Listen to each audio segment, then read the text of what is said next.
British ski team racer who once went downhill at 10 million miles an hour. "Well, if it feels right, it usually means it is right," she said.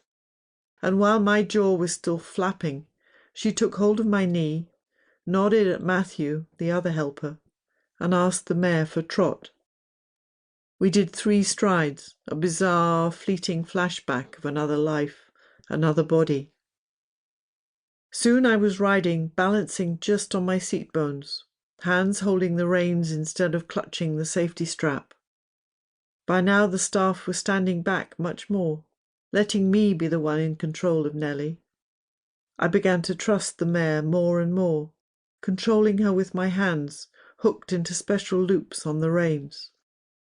Aside from the emotional solace, riding was proving to be remarkable physiotherapy. Nellie's walk did indeed mimic a human one.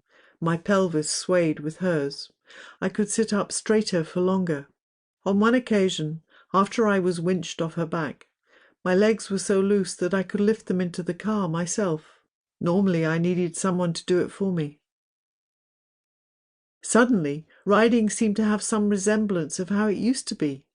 Studying my position in the big mirror on the wall, trying to lift my upper body, keeping my shoulders back, pointing, to use the vulgarity beloved of riding instructors, my tits at the horse's ears. In the mirror, concentrating fiercely, I saw just me on a horse, striving for self-carriage and lightness, as in the old days. For Dave, who came to watch me just once, it was poignant. "It was just like seeing the old you riding at home," was all he said.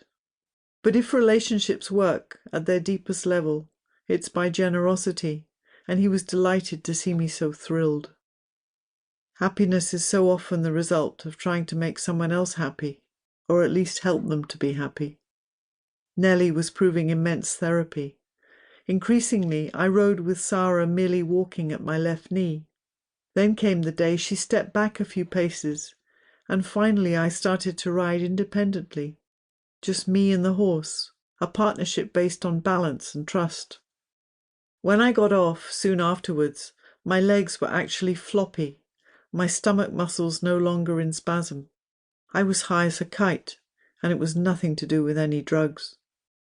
I gloried in the motion and the empowerment, steering Nellie around the school, my hands trying to establish a relationship with her mouth, like old times. My hands, funnily enough, were softer, in the horse rider's sense of being sympathetic, than they had been able-bodied.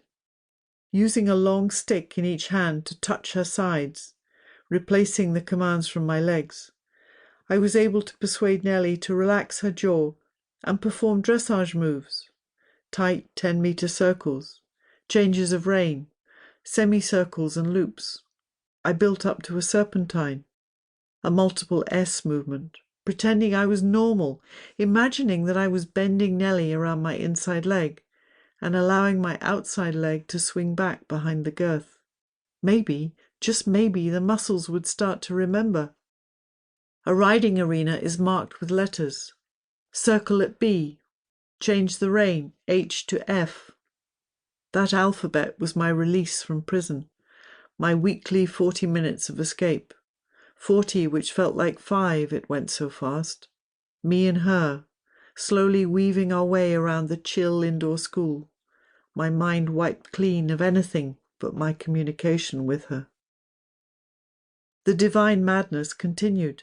In one session, from the moment I was hoisted onto Nellie's back, I could feel something slightly different, a loosening around the hips, the tiniest glimmer of a memory of what riders call a seat, a softness, a connection.